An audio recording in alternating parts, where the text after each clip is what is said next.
جو خون بغیر استر کے کپڑوں پر لگے اور دوسری طرف پہنچ جائے اور جو ایک خون شمار ہو اور دونوں طرف میں جس طرف خون کی مقدار زیادہ ہو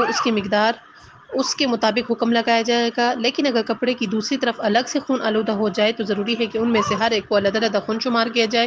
پس اگر وہ خون جو کپڑے کے سامنے کے رخ اور پچھلی طرف ہے مجموعی طور پر 1 درہم سے کم ہو تو اس کے ساتھ نماز صحیح ہے، اور اگر اس سے زیادہ ہو تو اس کی نماز باطل ہے۔ اگر استر والے کپڑے پر خون گرے اور اس کے استر تک پہنچ جائے، یا استر پر گرے اور کپڑے تک پہنچ جائے، یا ایک کپڑے سے دوسرے کپڑے تک پہنچ جائے تو ضروری ہے کہ ہر خون کو الگ خون شمار کیا جائے۔ پس اگر سب مل کر 1 درہم سے کم ہو تو نماز صحیح ہے ورنہ باطل ہوگی۔ ہاں، اگر کپڑے ایک دوسرے سے اس طرح ملے ہوئے ہوں کہ لوگوں کے نزدیک ایک خون شمار ہو تو جس طرف خون کی مقدار زیادہ ہے اگر وہ 1 درہم سے کم ہو تو نماز صحیح، اور اگر 1 درہم کے برابر یا اس سے زیادہ ہو تو نماز باطل ہے۔ اگر بدن یا لباس پر 1 درہم سے کم خون ہو اور کوئی رطوبت اس خون سے مل جائے اور آگے بڑھ کر اس کے اطراف کو آلودہ کرے تو اس کے ساتھ نماز اور اس کی نماز کیا ہے؟ باطل ہے۔ خواہ خون جو وہ رطوبت جو اس سے ملی ہوئی 1 درہم کے برابر ہو، لیکن اگر رطوبت صرف خون سے ملے اور اس کے اطراف کو آلودہ نہ کرے تو اس کے ساتھ نماز پڑھنے میں کوئی حرج نہیں ہے۔ دیکھا آپ نے، یعنی سب میں مین بات یہی ہے، جو مین ہم نے 3 نقطے پڑھے ہیں اس میں ہے 1 درہم سے زیادہ، 1 درہم یا اس سے زیادہ، خود اس گرہ کے برابر ہو یا اس سے زیادہ ہو تو نماز باطل ہے، اس سے کم ہو تو نماز ٹھیک ہو جاتی ہے۔ اگر بدن یا لباس پر خون نہ ہو لیکن رطوبت کے ساتھ خون سے لگنے کی وجہ سے نجس ہو جائے تو اگرچہ وہ مقدار نجس ہوئی ہے وہ 1 درہم سے کم ہو تو اس کی نماز کیا ہے؟ صحیح ہے، نماز پڑھ سکتا ہے۔ مسئلہ نمبر 836 میں ہے کہ اگر نماز پڑھنے والے کے بدن یا لباس پر زخم یا جراحت یا پھوڑے کا خون ہو تو اس خون کے ساتھ اس وقت تک نماز پڑھ سکتا ہے جب تک زخم یا جراحت یا پھوڑا ٹھیک نہ ہو جائے، اور اگر اس کے بدن یا لباس پر ایسی پیپ ہو کہ جو خون کے ساتھ نکلی ہو یا ایسی دوائی ہو جو خون پر لگائی گئی ہو تو نجس ہو گئی ہو تو اس کے لیے بھی یہی حکم ہے، یعنی وہ اس کے ساتھ نماز پڑھ سکتا ہے۔ مثلا اگر آپ کے وہ جیسے کہ میں نے گھٹنے کی مثال تھی، گھٹنے پر چوٹ لگی ہوئی تھی تو اب نماز جیسے وہ سجدے میں جاتا ہے تو اس کا خون نکل آتا ہے تو وہ نماز کے دوران وہ اسی لباس کے ساتھ وہ پورے دن کی نماز بھی پڑھ سکتا ہے، کیونکہ وہ جو زخم یا جراحت کا خون ہے وہ ہماری نماز کے صحیح ہونے میں مانع نہیں ہے۔ اگر نماز پڑھنے والے کے بدن یا لباس پر ایسی خراش یا زخم کا خون لگا ہو جو جلدی ٹھیک ہو جاتا ہو اور جس کا دھونا آسان ہو اور جس کی مقدار 1 درہم کے برابر یا اس سے زیادہ ہو تو اس کی نماز باطل ہے۔ دیکھا، کہا تھا نا کہ کچھ چیزیں ہوتی ہیں کہ جو معاف ہیں لیکن کچھ چیزیں ہیں کہ جو معاف نہیں ہوتی۔ ایک ایسا زخم ہے کہ جو آرام سے جلدی ٹھیک ہو جانے والا ہے، جیسے اگر اس کے بازو پر کوئی ایسا زخم لگا ہے یا ایسی سوئی چبھی ہے کہ جس کا بھی یہ جو خون نکل رہا ہے یہ تو جلدی ٹھیک ہو جانے والا ہے، جلدی ختم بھی ہو جانے والا ہے، یا اگر خون اتنا زیادہ ہو چکا ہے کہ وہ 1 درہم کو جو انہوں نے ایک لمٹ بتائی تھی اس لمٹ سے بڑھ گیا ہے تو اس کی نماز کیا ہے؟ باطل ہے۔ اگر بدن یا لباس کی ایسی جگہ جو زخم سے فاصلے پر ہو زخم کی رطوبت سے نجس ہو جائے تو اس کے ساتھ نماز پڑھنا جائز نہیں ہے، لیکن لباس یا بدن کی وہ جگہ جو زخم کے اطراف میں ہے اگر اس زخم کی رطوبت سے نجس ہو جائے تو اس کے ساتھ نماز پڑھنے میں کوئی حرج نہیں۔ ایک جگہ ہے کہ جس پر زخم ہے اور اس پر زخم صادق بھی آ رہا ہے، لیکن ایک وہ جگہ ہے کہ جس پر دوسری جگہ سے کہیں سے زخم کی رطوبت سے خارج ہوئی ہے، کسی دوسری جگہ کی ہے، ٹھیک ہے، جو اصل زخم ہے وہ اور جگہ پر ہے لیکن جو نجاست جہاں سے لگی ہے یعنی خون جہاں سے لگا ہے وہ اور جگہ ہے، تو جہاں زخم تھا اس کے ساتھ اگر لگا ہے لباس تو اس کے ساتھ نماز ٹھیک ہے، لیکن جو فاصلے سے رطوبت لگی ہے تو اس میں نماز آپ کی جائز نہیں ہے۔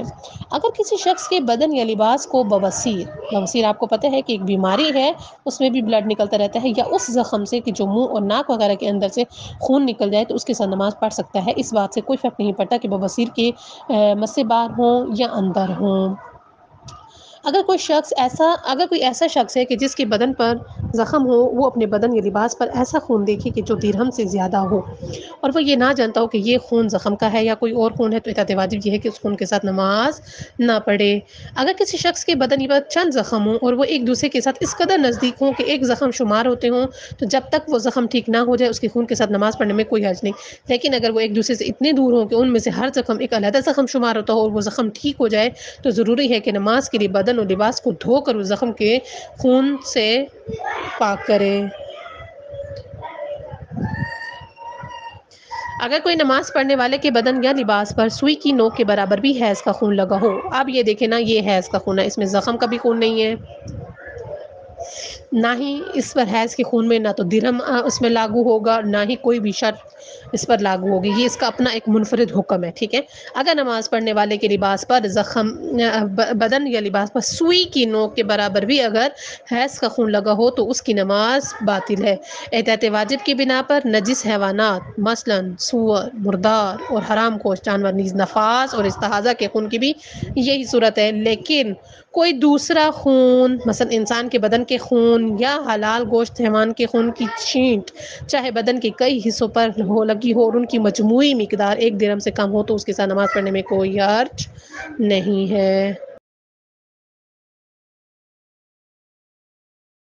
اب ہم پڑھیں گے وہ صورت کہ اگر انسان کا بدن یا لباس اگر نجس بھی ہے لیکن نماز کے دوران وہ اس کے لیے نماز کے صحیح ہونے میں مانع نہیں ہوتا۔ آج ہم پڑھیں گے ان کے بارے میں مسائل۔ ہیڈنگ ہے جن صورتوں میں نمازی کا بدن اور لباس پاک ہونا ضروری نہیں ہے، یعنی وہ کون سی صورتیں ہیں کہ جس میں اگر نمازی کا بدن یا اس کا لباس نجس بھی ہو تو کوئی حرج نہیں ہے۔ 3 صورتوں میں جن کی تفصیل نیچے بیان کی جا رہی ہے۔ اگر نماز پڑھنے والے کا بدن یا لباس نجس ہو تو اس کی نماز صحیح ہے۔ پہلی صورت، اس کے بدن کے زخم، جراحت یا پھوڑے کی وجہ سے اس کے بدن یا لباس پر خون لگ جائے۔ مثلا اگر کوئی شخص گرا ہے یا بچی ہے جو گری ہے جس کے اوپر نماز واجب ہے، ٹھیک ہے، وہ بچی کی جس کے اوپر نماز واجب ہے وہ گری ہے اور اس کے گھٹنے پر چوٹ لگی اور وہ جب سجدے میں جاتی ہے اس کو خون نکل آتا ہے، تو وہ جو اس کا زخم یا جراحت یا پھوڑے کا زخم جو ہے زخم کا ہے یا اس کا پھوڑا نکلا ہوا ہے اس کا خون ہے یا اس کے اوپر کوئی زخم ایسا ہے کہ جس کی وجہ سے اس کا خون اس کے اندر سے بہتا ہے اور وہ اس کا لباس یا بدن پر لگ جائے تو وہ اس کے لباس یا بدن کا کیا ہے، اس کے لیے نماز ٹھیک ہو جاتی ہے، اس خون کے ساتھ وہ نماز پڑھ سکتا ہے۔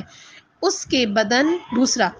بدن یا لباس پر درہم کی مقدار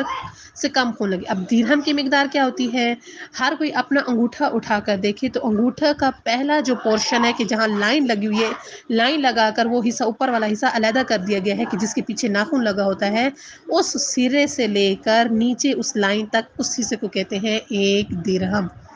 ٹھیک ہے۔ اور آگے بتائیں گے بھی سے درہم کیا ہوتا ہے۔ اس کے بدن یا لباس پر درہم کی مقدار سے کم خون لگ جائے اور احتیاط واجب یہ ہے کہ درہم کی مقدار انگوٹھے کی اوپر والی گرہ کے برابر سمجھی جائے۔ نمبر تیسرا، وہ نجس بدن یا لباس کے ساتھ نماز پڑھنے پر مجبور ہو۔ علاوہ ازیں ان سب کے علاوہ ایک اور صورت میں اگر نماز پڑھنے والے کا لباس نجس بھی ہو تو اس کی نماز صحیح ہے، اور وہ صورت یہ ہے کہ اس کا چھوٹا لباس مثلا موزہ اور ٹوپی نجس ہوں، جو سر پہ اس نے ٹوپی مرد نے پہنی ہوئی وہ نجس ہے، یا خاتون نے پاؤں میں جو جراب پہنی ہوئی تھی وہ نجس ہے۔ اگر وہ چھوٹے کپڑے جو ہیں اگر وہ چھوٹے کپڑے نجس ہو جائیں تو وہ چھوٹے کپڑوں کے ساتھ نماز پڑھنا بھی صحیح ہے۔ یہ 3 مین ہیں، لیکن ایک اور صورت جو اضافی آ جاتی ہے وہ یہ ہے کہ اگر چھوٹا لباس جو ہے وہ پہنا ہوا ہے وہ نجس ہے، اس کے ساتھ بھی نماز صحیح ہے۔ ان چاروں صورتوں کی تفصیلی احکام آئندہ مسائل میں بیان کیے جائیں گے، یعنی اب آگے مثالوں کے ذریعے سمجھایا جائے گا کہ کس طرح اگر زخم یا جراحت یا پھوڑے کا زخم نکل آیا ہے یا اس کا خون اس کے بدن پر یا لباس پر درہم کا خون لگ گیا ہے یا اس کا چھوٹا لباس نجس ہے تو کس طرح اس کی نماز، اس کا وظیفہ اس کے لیے ٹھیک ہوگا، یا کتنے مسائل، اور یعنی وہ مثالوں کے ساتھ ہم کو سمجھائیں گے کہ کس طرح اگر یہ صورت پیش آ جائے تب بھی آپ کی نماز ٹھیک ہے، اگر یہ صورت پیش آ گئی تو اس سے نماز باطل ہو جائے گی، اگر یہ صورت آ گئی تو اس سے بھی آپ کی نماز بالکل ٹھیک ہوگی۔ یہ ہم آئندہ مسائل میں پڑھ رہے ہیں ابھی۔